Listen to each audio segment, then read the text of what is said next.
All right. Welcome, everybody. It is now 7 o'clock. The witching hour is upon us. We are going to get started. And I'm sure that there are going to be a lot of people who are rolling in as we get started tonight. So if you do need to catch up on anything that you might have missed as you get in here, we are recording this session. We are going to put it up on our YouTube channel. It'll be available for review later.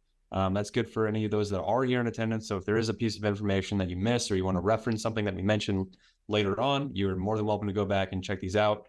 It usually takes a day or two to get them up online, but we will be able to have these available for you for reference material. Tonight, we are talking about financial aid. You're joined today by me. My name is Zach Sawyer. I'm an assistant director of admissions here at Maine Maritime Academy. And my good friend, Ryan French, our director of financial aid, will be the one who's presenting to you this evening. I'm here. I'll be proctoring our chat function tonight. So if you do have questions that you want to ask along the way, go ahead and throw them in the chat. I will be getting back to you guys as quickly as I can. But if there's a question that I can't answer, or I think it'd be great to have Ryan answer live at the end of the session, I might table it until we get to that point. There are no bad questions. This is a very brief summary of the process, but it is a very difficult to navigate process for those who have never done it before. So we are going to go into deep dive sessions on every section that we talk about tonight throughout the rest of this series that we're reviving this year. We're going to talk about things in a brief manner tonight, but please join us for other sessions if there's something you have a lot more questions about. Ryan and I'd be happy to go into more detail with you about your situation as well. If you want to reach out to us personally, we'll have our contact information for you available at the end of the session. So without any further ado, I'm going to introduce Ryan and allow him to kind of take it away. Thank you very much, Zach. How's everybody doing this evening? Thank you so much for being with us. It looks like still have people rolling in right now. But I'll go ahead and share my screen just so we can get the topic up there and you can see what we're talking about this evening. This whole webinar series, Zach and I worked together last year and worked on a webinar series, and I think we did some really good deep dives, but a lot of the information is changing. We're going to talk about some of that tonight. So we just wanted to refresh everything, refresh the whole series. So tonight's going to just be a really quick run through of all the topics in financial aid, what to look out for, some of the terms you're going to be hearing. And what I want to do is try and get through it as quickly as possible. I have this habit of getting bogged down on details because I really like talking about financial aid, which is one of the nerdiest things I've ever said. So, but we're going to talk about financial aid. I'm going to try and be brief about everything, just give you the high level detail that you need to sort of get the ball rolling. And I want to leave room at the end so that if you do have questions, you can feel free to ask them. But do know that we have a whole schedule of webinars coming up. We're going to dive deep into all of these subjects. But if you have questions before we get there, do not hesitate to reach out to us and ask. Like we are available. We're here. And as I said, I'm a nerd about it, so I love talking about it. So without further ado, we're going to jump into the Financial Aid Atlas, which is just a fun little navigation play on words there. So you'll see some water-based maritime themed puns along the way. And tonight we're just setting the sail on the financial aid journey. We're going to be talking about where you start looking, where you go to find additional resources, and sort of how do we get to the finish line and start ready to go in the fall. So, financial aid. Some people have a basic idea of what financial aid is, basic understanding of maybe scholarships or grants or loans. If some of you are in your junior or senior year of high school right now, or you're a parent and you've had kids go through college, or you went through college yourself, you probably have a basic understanding of what financial aid is. But for a lot of students, financial aid is a support system. That's what it's designed to be. It's there to make college more accessible for students trying to access college and access those opportunities for their future. I put a couple stats in here right off the bat. 90% of our students here at MMA have access or are utilizing some type of financial aid. Now, financial aid isn't just scholarships. There are other things involved as well. We're going to go into more information about that. But 9 out of 10 students have some kind of financial aid walking in the door here at Maine Maritime Academy. And of those students, $9,000 is on average what they're seeing in a financial aid package. Now, we got some students who they're coming in with a $500 scholarship, and we have other students who are getting, grants, loans, scholarships, all kinds of stuff. And we're going to talk about all those things and how you unlock all of that stuff in future webinar episodes as well. But just so you have an idea, that those are the averages that we've seen recently here at Maine Maritime Academy. Going into a little bit more detail about what types of financial aid are out there and where you can get them. We look at 3 major categories. We got scholarships and grants, we've got student loans, and we've got work study. Scholarships and grants covers a wide range of money out there, but very basically, the similarity between them is it's free money you don't have to pay back, that you can use towards school. Scholarships you're typically getting from a private organization or the school, or a donor somewhere along the way. The grant programs are typically coming from a federal or state government or federal state backed program. But either way, it's free money. That's the money we like to try and find for students here at, in my office. That's my goal, as much free money as we can find. So we do put a lot of emphasis in directing students towards those resources. And we'll be talking about all that stuff throughout the webinar series. But a lot of what I do is trying to find and unlock the potential of that aid specifically. When we talk about student loans, those are also coming from a variety of sources. Most typically, you're seeing loans from the federal government and you're seeing loans from private lenders. There are also some state loan programs. So here in Maine, we have one. You may have one in your state. It's worth looking into and doing research on that. Again, we'll talk about that in the future. There are also institutional loan funds that we have available that come straight from Maine Maritime Academy, and I'll touch on those briefly later. But loans are different from scholarships and grants in that this is money that you're getting to pay for school, but then you've got to pay it back. And that's really the big difference between loans and scholarships and grants. They can be really valuable, but as it says there, best managed wisely. So my goal is to get a student out of here with as few or zero ideally, but as little loans as possible. But they are a really, really valuable resource for a lot of students. Last category, work study. So work study is a federal program. Some schools and states have their own work study. We don't really have that here at Maine Maritime. But a work study program basically is just a subsidy from the federal government that kind of gives you priority consideration for jobs on campus. Anybody can get a job on campus. You don't need to be work study eligible, and I'll go into a little bit more detail about that. But just very briefly, it's a federal program, and it gives you a little bit more access to some of the jobs that you might be able to get on campus and use those funds towards your education. So moving on. When we start this whole process, we start looking at scholarships, we're looking at loans, we're looking at work study. The key to that lock is the FAFSA. The FAFSA is changing this year. So some of you may have already heard that, maybe from a guidance counselor, or if you've been participating in any other like prep programs recently. It's been on a lot of people's minds in the financial aid world. The federal government has changed the FAFSA. And one of the first important things to know about that is it's not open yet. So it's usually open in October. So a lot of colleges and high schools and programs around the country are kind of set up and used to the FAFSA opening up in October. And it's not. So right now, we actually don't know when it's going to open.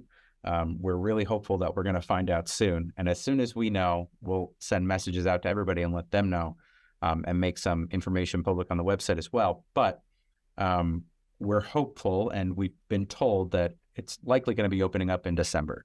We're going to do a whole deep dive episode on the FAFSA hopefully after it's open. So we're shooting to do one in December once we have more information and we've started seeing some of the results of students completing the application. So delayed availability, that's point number one for some of the changes. But the real reason that they're doing this, the reason that the federal government is making these changes to FAFSA is to make it an easier form to fill out and to make federal aid more accessible. So a lot of people are worried about what impact the changes that they make are going to have on them, on their kids, on themselves, and the federal aid that they might be eligible for. But the idea is, the hope is that this is actually going to increase accessibility and increase the number of students who might be eligible for some of the federal aid that students qualify for when they complete the FAFSA. I should probably also mention that the FAFSA is an acronym. Zach even told me not to forget that, and I did right off the bat. The FAFSA is the free application for federal student aid. So it's an application that you fill out to find out if you're eligible for federal aid. And a lot of schools, including Maine Maritime, also use it as a tool to determine your eligibility for some of the scholarship programs that you could be eligible for through Maine Maritime Academy, as well as through a lot of private scholarship organizations. Another thing, I don't want to dive in too deep on this, but one of the things that that the old FAFSA calculated, the thing that determined what kind of aid you were going to get, was your expected family contribution. So you're putting in on that application, you're putting in a bunch of demographic and financial information about yourself and about your family. And at the end of it, they would take all of that information, put it into an algorithm and spit out a number, and that number was EFC. And the basic mechanics of the FAFSA haven't changed. I mean, it's taking all of your information and it's still spitting out a number at the end, but instead of calling it expected family contribution, they're calling it a student aid index. The way they calculate it is a little different. I'll go into more detail about that later, but the basic purpose of the form is to determine if you and your family are eligible for additional consideration for federal aid, or if you're not. And that's really what it comes down to at the end. That's what we're looking for is what does the federal government say you are eligible for, and that will then trickle down and determine what you may be eligible for in a lot of other programs. There are some modifications to the family definitions. I'm not going to go on a bunch of into detail on that right now, but just a lot of the bones of the FAFSA are changing a little bit, and we'll go into more detail about that in the future episode. So moving on, you've done the FAFSA. We've seen your calculation at the end. Now we got to start talking about scholarships and grants. That's number one for me. I would love it if I could just get scholarships and grants to cover everybody's aid.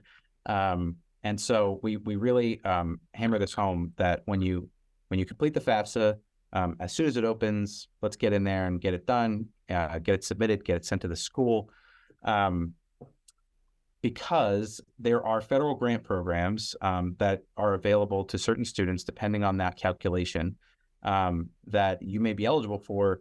And some of those funds run out. So the sooner you get that done, the more opportunity I have to give you more money, basically, is what it comes down to. So the Pell Grant Program, if we look over there under the federal grant programs, the Pell Grant Program and the SEOG, which is a supplemental opportunity grant. Those are two grant programs that come from the federal government, and they're based solely on the calculation of your FAFSA information. So some students are going to be Pell Grant eligible, some are not. If you're Pell Grant eligible, you are automatically eligible for the supplemental grant program. And if you're not Pell eligible, you may still be, but usually you're not eligible for the supplemental grant program either. So these are need-based programs. It's based on that calculation. The Pell Grant, if anybody who's eligible is going to get those funds. They come directly from the federal government. The thing that's a little different about SEOG is that the money gets sent to the school. The school just like hands it out to the students, but we only get a limited amount each year. So that's the one that once it's gone, it's gone. So the sooner you can get that FAFSA completed and sent, the better it will be, and the more eligibility you may have for some of those additional programs. We also have institutional scholarships available. We have a few different programs. The two big major ones are merit scholarships and endowment scholarships. So our merit scholarship program, those get awarded by admissions, which is Zach's team when they're looking at your high school GPA and some of the other factors about your application. They're also going to be determining what your merit award may or may not be. And those merit scholarships are going to be added on sometimes even before we've seen any information from the FAFSA. So they're not really based on the FAFSA information, but once you've been admitted, the FAFSA is a requirement to continue receiving those scholarships. And that's the case for all of our institutional scholarships. In order to keep getting them, you do have to complete the FAFSA each year, even if you're not utilizing any of the federal aid that is offered. It is an application requirement for all of those scholarships. I put in there pass-through scholarships. We'll talk about that in more detail on the episode about scholarships, but endowment and pass-through scholarships are given to us by donors, and those may be private donors. They may be, individuals, organizations. A lot of times alumni are donating funds to the school specifically to be given in the form of scholarships to our students. So students who want to be considered for those types of scholarships do need to complete an additional application. There's a little picture of it here. The endowed scholarship application is a pretty basic form, and you can complete it anytime. It's on the website. I think Zach's gonna toss a link in there so you can see. You can get directed straight to it on the website.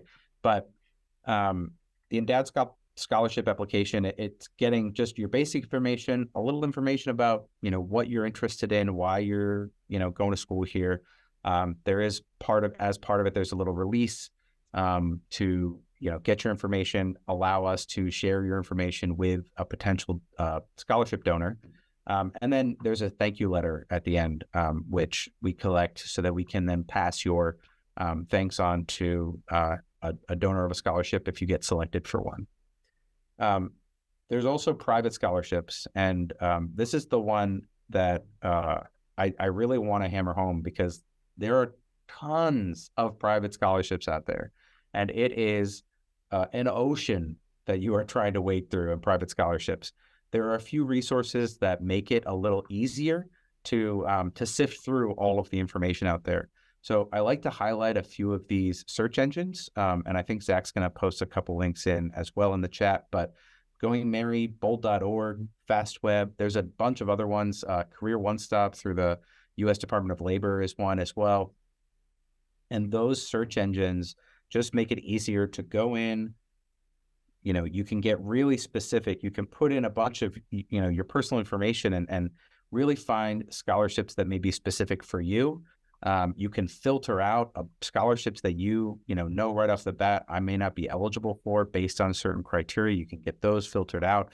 So you can kind of nail down and find some scholarships that maybe not everybody is applying for, which is going to potentially increase your chances of being able to get it. But you can also just see everything. I mean, there's, I don't even know how many, thousands and thousands, potentially hundreds of thousands of different scholarships out there. And I know it's billions of dollars in scholarship funds that get awarded every year to students from private organizations. So there's a lot of opportunity out there. I know I've met so many students and their families who feel like, oh, we're not going to qualify for a scholarship, or we're not going to be eligible for this or that. There's so much out there, and some of them, not everybody's going to be eligible for. Some of them have really specific requirements, but some of them, anybody can apply for. And the more of those types of scholarships that you're finding, the more likely you are to get one if you're completing those applications. And these search engines just make it easier. All of those search engines are free. That's an important point, is that if you're looking for a private scholarship and a company says, hey, we'll help you find some, but you have to pay this fee for us to look for them, just don't do that. There's so many free resources out there. If you have questions about where to find those resources, feel free to reach out to me and ask, and I'll be happy to send you as many links as I possibly can.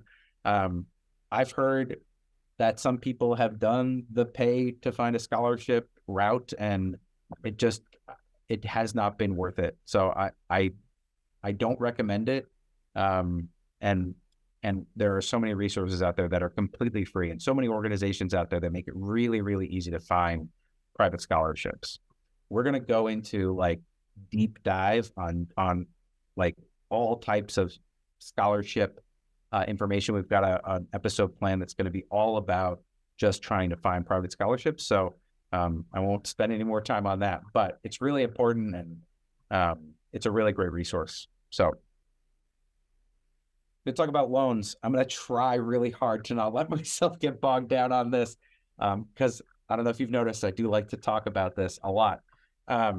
So there's a couple different loans that we'll talk about this evening, and very briefly, there's federal loans, there's private loans. We'll talk about all of this stuff in more detail in the webinar. We've got 2 whole webinar episodes that are going to be just about looking for deciding between understanding terms related to loans. But very basically, almost any student that completes the FAFSA is going to be eligible for what are called federal direct student loans. You can see there's a little asterisk at the bottom. We've gotten this question before about international students. Students from other countries who may not have U.S. citizenship are typically not eligible for federal aid. So unfortunately, there is a class of student that is not going to be eligible for some of these federal loan programs and other programs, but there are resources available to those students, and we can touch on some of that stuff later. But I will say most of the students who are applying here at Maine Maritime Academy, most students who are applying at schools anywhere in the U.S. are typically eligible for the subsidized and unsubsidized loans through the federal government. The subsidized program is a need-based program. Very basically, subsidized just means that the interest is subsidized. I just used the same word. I used the word in the definition. You're not supposed to do that, but it's not specifically interest-free. But the important part to know is that portion of loan is not accruing any interest while you're in school. So when I start talking to people about student loans, the first loan that I will recommend to any student if they're considering borrowing is that subsidized loan program, because it's typically one of the best ones out there, because it's not accruing any interest while you're in school. Almost every other loan program that you could be considering is going to be building interest, accruing interest. So the amount that you borrow in school is going to be greater when you graduate than when you started. Unsubsidized loans fall into that category. So those are loans that are accruing interest, but they're available to all undergraduate students. The federal program is typically pretty good compared to some of the private lenders out there. And any student who is eligible for federal aid is going to be eligible for the unsubsidized loan in their first year as a dependent undergraduate student. You can see down there at the bottom, the maximum federal loan eligibility for a first year dependent student, which is most of our freshmen, not everybody, but most of them are kind of falling into that category, is $5,500, which doesn't seem like a lot of money. People sometimes get a little confused by that. That is the amount that the federal government authorizes first year students to borrow as an undergraduate. So a lot of times when students are looking at borrowing to fill in maybe the gap on their, to pay the rest of their bill, they're looking at the federal loan program, and then they may be looking at an additional program to fill in the rest of it. One of them is a federal program. It's the Parent Plus loan that's listed there. That's a loan program where parents can borrow for their student. And we'll go into a lot of detail about what the differences between those programs are. But just so that you're aware and you have that in your head, there is a Parent Plus program that's available for parents to borrow for their dependent undergraduate students. And it's through the federal government. It's right through the same website as the FAFSA. It's a pretty easy loan application compared to some of the others. And it has its pros and cons, and I'll go into all those details when we deep dive into the federal aid programs and loans in a later webinar episode. So we talked about the federal loans. There are also private loans out there. There are so many private lenders out there. So you can kind of get buried in private loans and trying to figure all that stuff out and understanding the difference between them and what's good, what's bad, what do I need to do? That's what we're here for. That's what this webinar series is going to go over.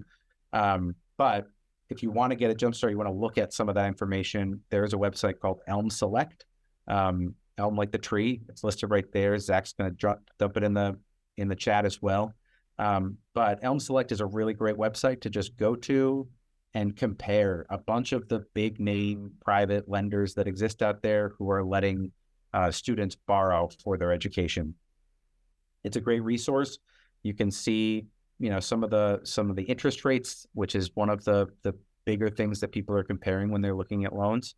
You can also see some of the term information, and it links directly to each of their websites. So if you wanted more information about their programs, it's a free service where you can kind of check and compare and contrast.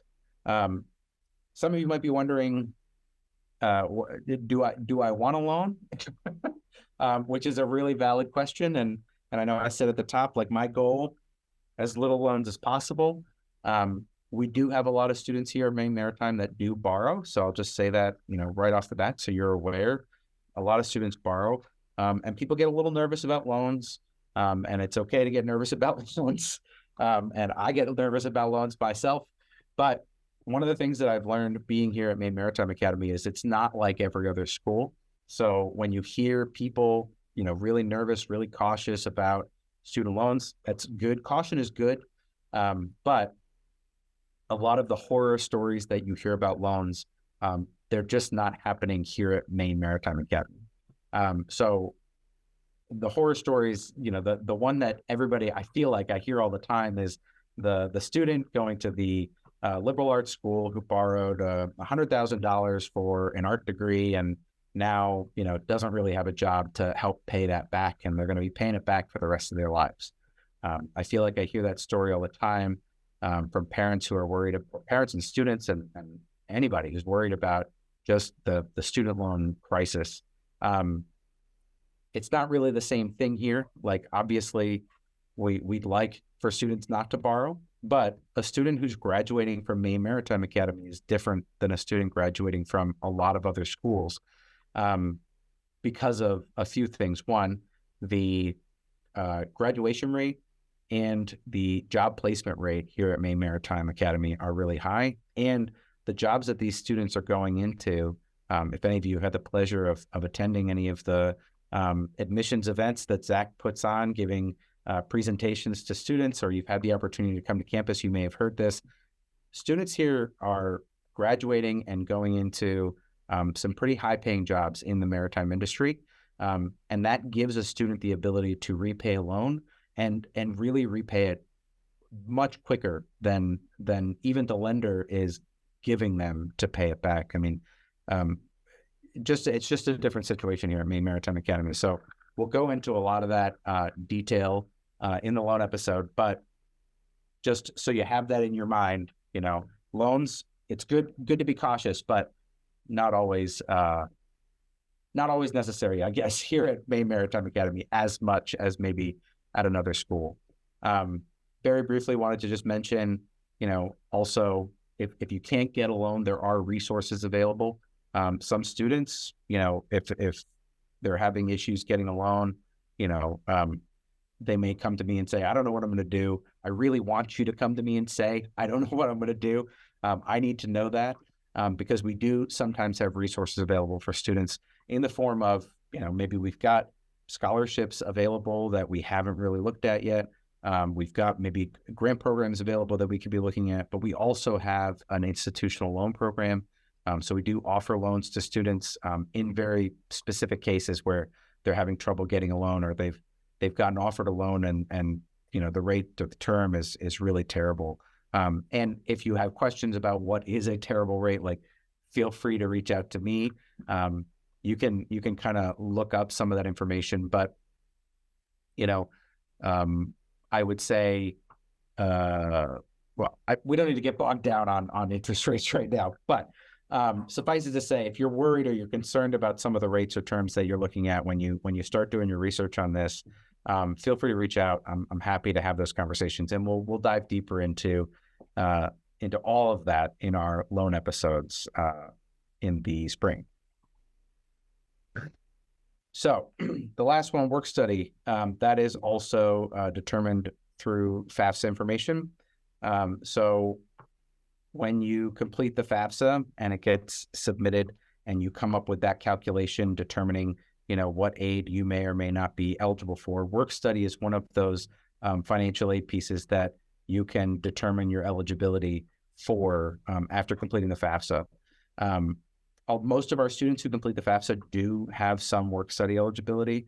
Not all of them, but most of them do. It's got a relatively low bar for eligibility. And work study is really a program that is designed to kind of give students priority for on-campus employment. So when you see and you hear about work study, it's an earned award. So when you we'll talk about what the offer letter is going to look like, what your financial aid information is going to look like, on paper.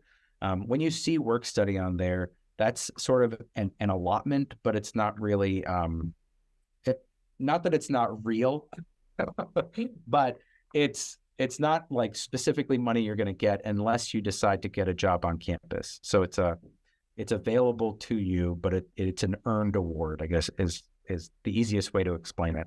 When students come to campus, they have the opportunity to find a job on campus. If you've got work study eligibility, you kind of get priority for some of those positions on campus. And there's jobs all over campus that are available in all the various departments on campus, including with Zach in admissions.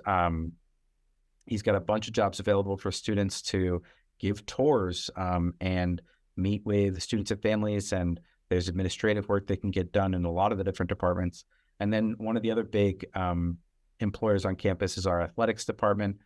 There's positions available with a lot of the teams in athletics, and our regiment has positions as well that are available, and many other departments. But when you get to campus, that's really the opportunity to sort of seek out and find employment on campus. So we tell students to be talking to their professors, their advisors, reach out to departments directly, and finding any positions that might be available. And those departments and those hiring managers, they're looking for work study students first. So wanted to briefly go over financial aid timeline. Like I said, we're not really sure when the FAFSA is going to open up, but we're hoping it's going to be in December. Once it opens, that sort of gets the ball rolling for the rest of this timeline. So as soon as you can get that FAFSA done, I know I've said it already, but get that done as quickly as you possibly can so it can get in here. We can look at your aid. We can do an assessment. You can, email, give us a call. We can go over it together and kind of figure out what you may or may not be eligible for and get a picture of what it may wind up costing you when you come to Maine Maritime Academy. I also put on there January 31st. That's the priority deadline for that endowed scholarship application that I mentioned. You can complete that application whenever, but completing it before January 31st, make sure that you're getting right up front when we start awarding those institutional endowed and pass-through scholarships. You want to get that application in as soon as you can. Near the end of the winter, February, March timeframe, that's when we'll start sending those financial aid offers out. We may be able to send some of them sooner than that, but I didn't want to hold myself into a specific date. So just generically winter 2024, depending on when the FAFSA opens up. It may be earlier or later. But those financial aid offers are going to get sent out. We'll be mailing them to your home. We'll also be sending you an email with a breakdown of what you could expect in charges and what you could expect in financial aid. And we'll go over that offer letter in just a second. There is a pretty good window of time in the spring where a lot of private scholarship applications open up. But I put that on there only to say that if you have not started applying for private scholarships for the fall, by spring, you are behind the ball, because I know that applications are opening and closing all the time. So private scholarship organizations sometimes will have rolling deadlines. I just saw a typo in there. Scholar Hips, everybody. If you saw it, raise your hand.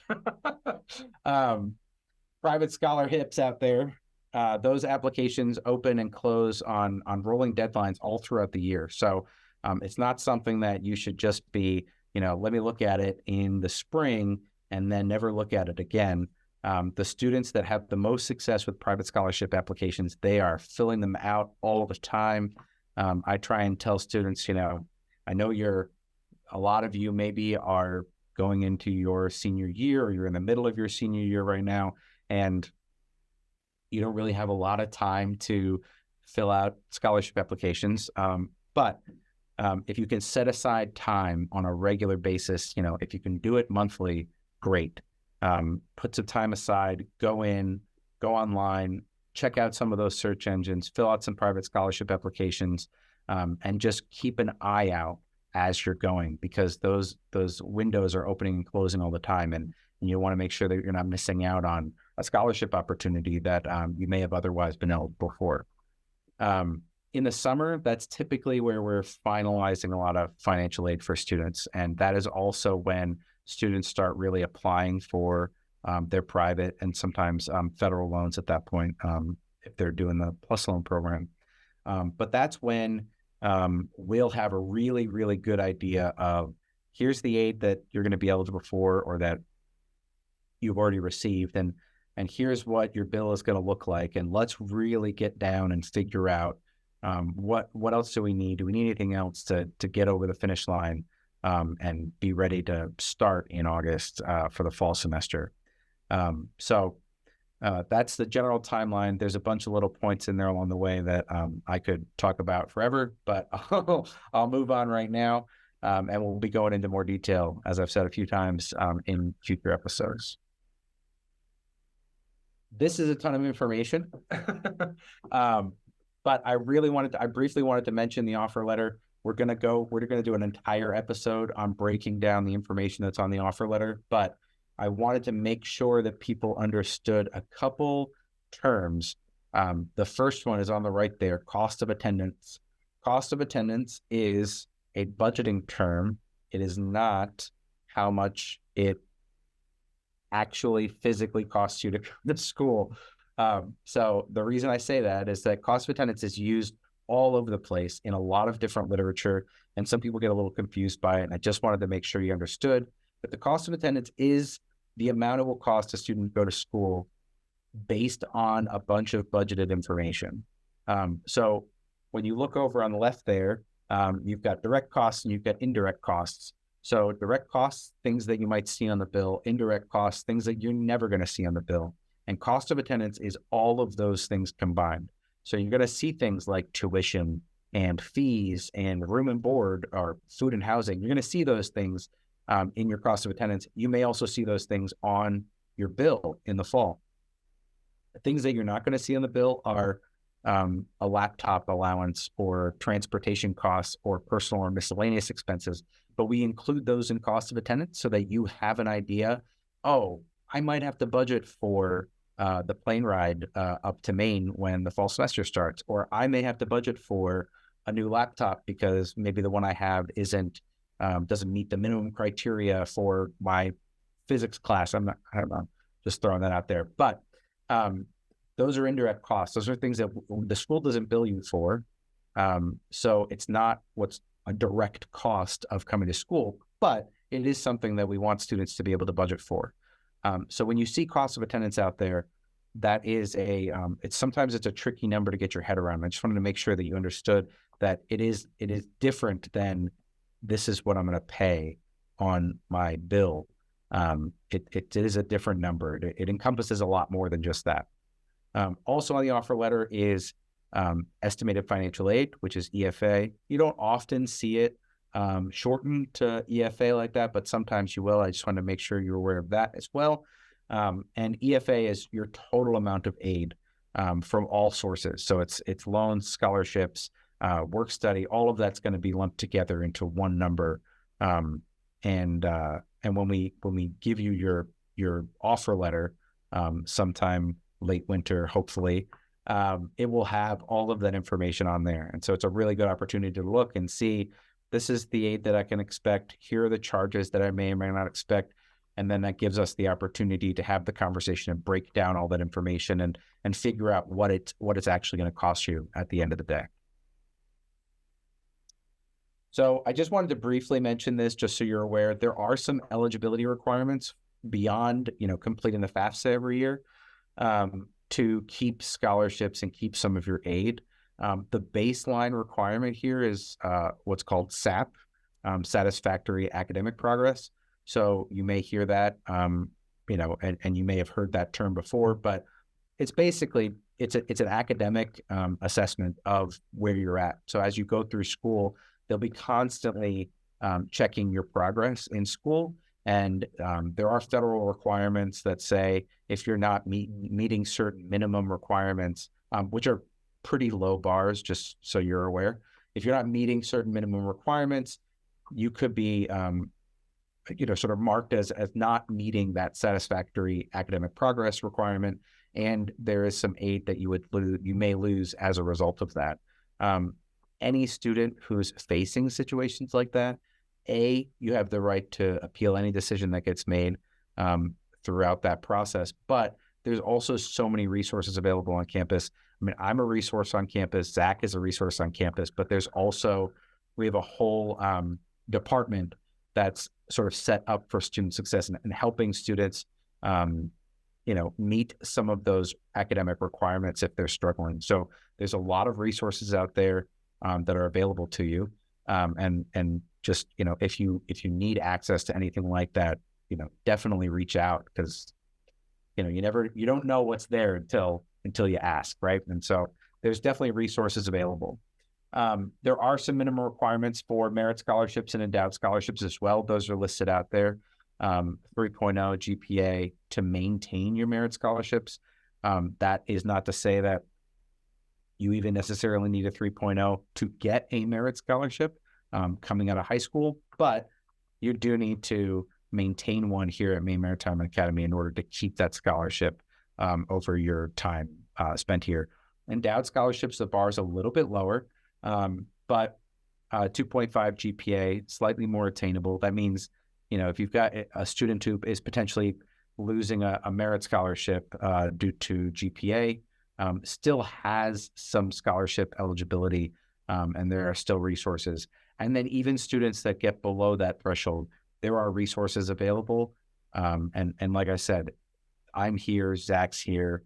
There's lots of departments here that are set up to sort of help students and just reach out if you're having any issues like that, if you're having trouble. And we'll go over a lot more of that information when we talk about institutional aid in a later episode.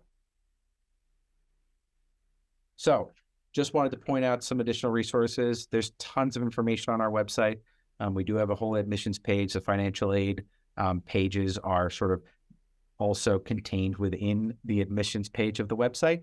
And there's a ton of information on there, a ton of resources, links out to some of the things that we discussed tonight. I am the Director of Financial Aid. Hi, I'm Ryan. There's also Angela Wiley. She works in the Financial Aid office as well. She's a great resource too. I've got Zach's information up there, Assistant Director of Admissions. Also used to work with me in financial aid. So he's a good resource for some of the financial aid stuff, but also for a lot of the admissions stuff as well. And then I also included some contact information for our billing office. As we get closer to the fall semester, we start sort of passing students along to our billing office so they can start getting a real picture of what their financial situation may look like. But we're constantly working back and forth with financial aid, with admissions and billing, all working together to help students out. So just make sure you have that contact information. And a lot of questions can be answered on the website, but I wanted to take this opportunity to also address some questions. I see some stuff's come up in the chat. I don't know how much of it is Zach putting links in there or not. We're going to look at it right now. Let's take, as far as I can see, Ryan, everything in chat is from me. But I wanted to make sure that I gave you guys the links to everything that Ryan was talking about as he went through the sections of this slideshow, so you can reference back to that material yourselves. But if you do have questions, throw them in the chat now. We're happy to start diving into some of your questions. Please use the chat function. For some reason, my Q&A isn't working, but if you do use Q&A, I think Ryan can see that. Okay. So we will answer your questions live here if you have any. But again, as Ryan has mentioned a few times, we do have more sessions coming up, and we want you to keep coming back and talking with us about more. We've gone through this process once before, and one of the biggest things that we got as feedback was that we were really dense in the information that we packed in. As Ryan mentioned, not only did I work in the financial aid system, so he and I both had to learn this process. We both also come from a customer service background. So we want to be as helpful as possible. And Ryan and I are the type of people who want to know everything about a subject so that we can understand it fully. So we went a little deep on it. We're trying to be a little more brief this time and break out into more digestible sessions for you. So hopefully you can come back and join and get the information you need during the time you need it. That's the purpose of this new session format that we've put together. And additionally, Ryan and I also used to work in banking together. So we understand loan programs. We know that they're confusing. We are happy to help you through this process. That's why we're here. So go ahead, throw in some questions. We're here. Let's give you guys a couple minutes to talk about it. But if you want to log off at this point, I personally want to say I appreciate you being here for the first session of this new 2023-2024 webinar series. And I'm psyched that you were here. So thank you. If you do need to log off now, these will again be posted on our website. You can always reference back to the material. So don't worry that you're going to miss anything, even if it's during this Q&A section. I can't remember if Zach mentioned, but just so you see up there, next up, we do have a webinar episode coming up on November 8th. That's going to be all about cost of attendance and financial need. That's the stuff that kind of gets calculated out when you do the FAFSA. We're going to go into more information about some of that information. And yeah, thank you so much, everybody, for being here. I did see somebody asked if we could put in the chat box some names of private scholarships. We did link out to some of those private scholarship search engines, so hopefully that's helpful. There are a whole long list of private scholarships that we have seen students receive. That's right on our website as well. So that's a great resource for some of that stuff. I'll throw a couple links in there for now. One of the ones that I'll put in right away is the Blue Water Scholarship Foundation. They're fantastic. We have a great relationship with them. That is specific to students who are looking at our unlimited licensed Coast Guard programs. You have to be in an unlimited license program to be eligible for that scholarship, but it's great. We probably receive more funding from that, or our students receive more funds from that institution than probably any other school in the country. I don't know if that is a true statement, but I know that we receive a lot. Yep. Maine-based students, take a look at the Worthington Scholarship. It's based on, your eligibility is based on what high school and location you are in the state of Maine. The Mitchell Scholarship is another Maine-based program to take a look at. Trying to think of some other. The Maine Education, Maine Community Foundation, rather, is another one to take a look at. Ryan, I'm running out of steam here. What do you have? Oh, I've actually got some more. I've got some more questions in the, all right, perfect. in the Q&A, so I might jump on some of those. We had a question from Ashley. Thank you. Do you guys prioritize in-state students more than out-of-state students for merit scholarships and things like that MMA directly awards students? That's a really good question, and it's actually it has multiple answers. So right now, our merit scholarship program is designed to award more money to students who are paying more to be here. So that is your out-of-state students, that's your unlimited license students, because the unlimited license program here does tend to cost a little bit more money than the non-limited license degrees that are available at Maine Maritime Academy. So twofold answer being, for our merit scholarship program, out-of-state students do tend to actually get more merit scholarships, or they get awarded higher amounts because an out-of-state student is going to be paying more to come here. For our endowed scholarship program, it kind of it depends on the scholarship. I would say the majority of our endowments are donated by alumni. A lot of those alumni happen to be from Maine. And so one of the criteria on those scholarships that does pop up a lot is Maine residency. That's not to say that students from outside of the state of Maine can't get endowed scholarships. In fact, many of them do. But it is slightly weighted towards in-state students for our endowed scholarship program. But like I said, that in no way means that an out-of-state student would not be nearly just as eligible, and sometimes more so eligible for an endowed scholarship than a student from the state of Maine, depending on some of the other criteria. That was a great question. Thank you. Lisa, can I be eligible for an endowed scholarship if I already received a merit scholarship? Yes. So merit scholarships, those are awarded by our admissions team. Endowed scholarships, those are awarded by mostly me. Some other departments also are awarding endowed scholarships as well. And 100%, if you are eligible, if you're eligible for endowed scholarships, receiving a merit scholarship is not going to prevent you from getting that endowed scholarship. So there's the answer to that one. Next one.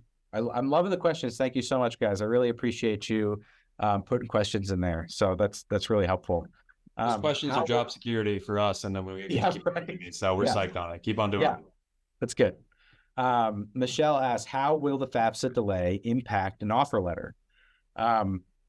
So it will impact an offer letter only in that I could get the offer letter to you faster if the FAFSA had opened up in October, on October 1st, when it usually does. So it just means that, the whole process is kind of getting pushed back.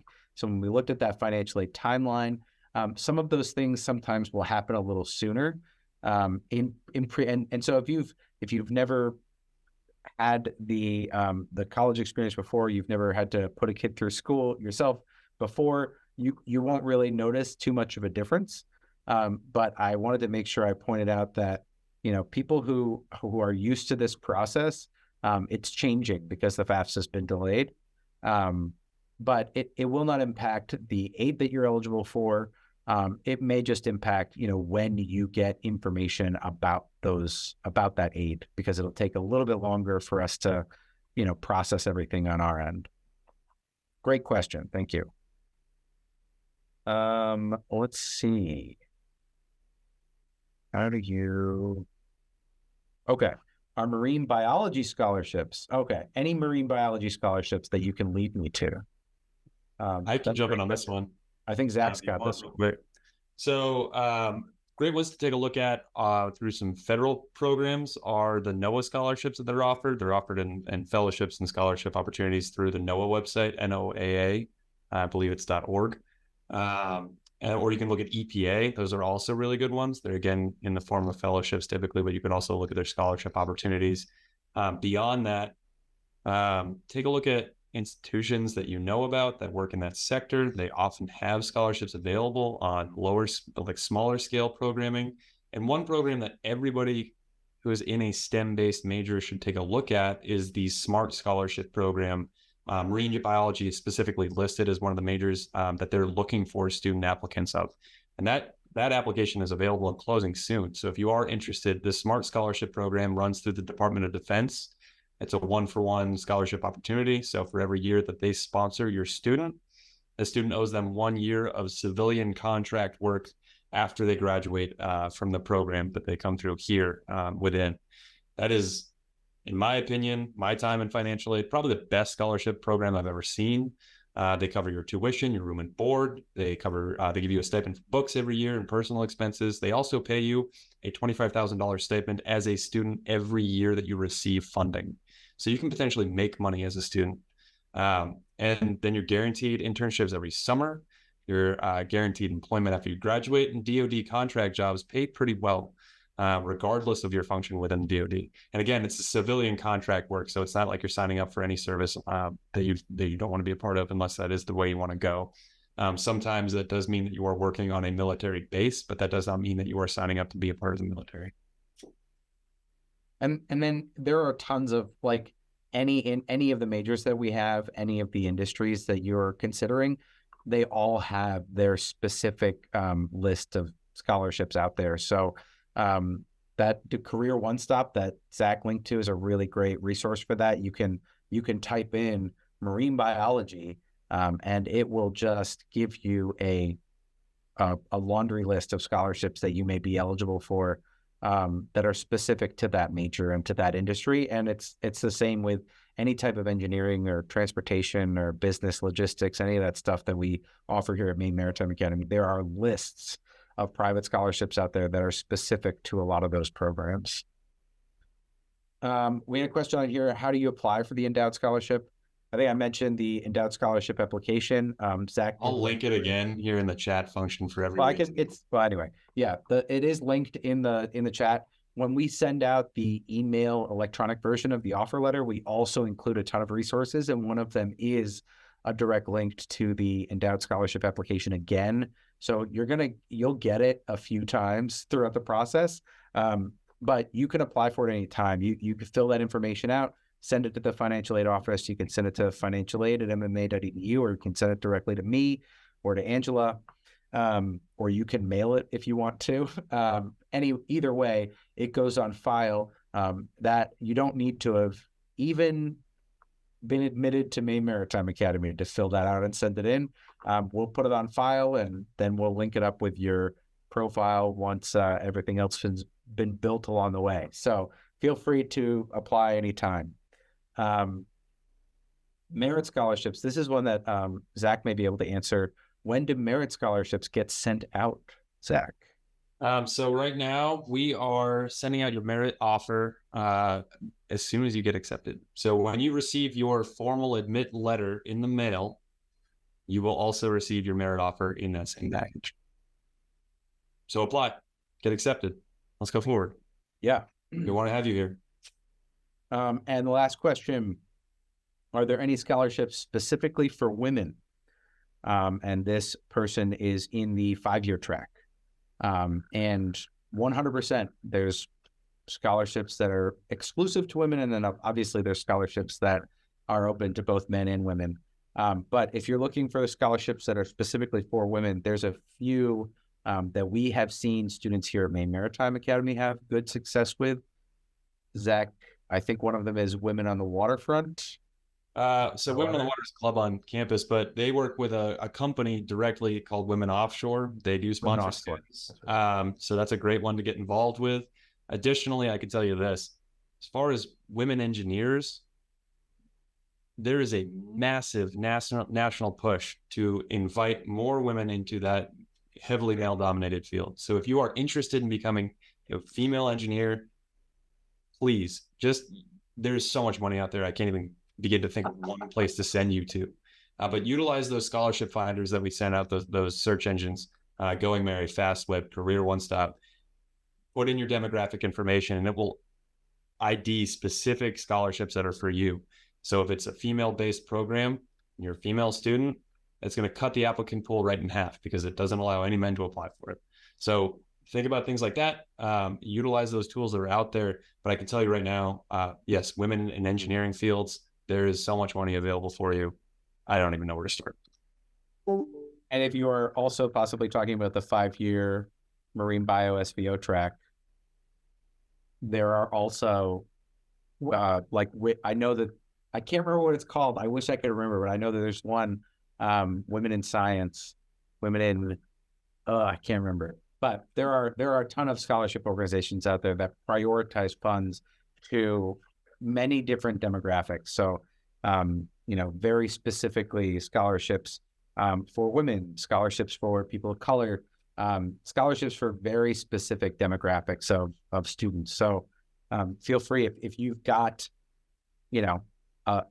something specific about you, feel free to look for scholarships for that, for that specific criteria, because sometimes when you get really, really specific as you're looking for those private scholarships, you'll stumble across things that, you may not have seen otherwise, and that not everybody is looking for, and that not everybody is eligible for. So it's a good idea to sometimes get really specific when you're doing those scholarship searches. And those search engines that we provided links to, those are great resources to sort of start playing around with that and seeing what could be out there for you.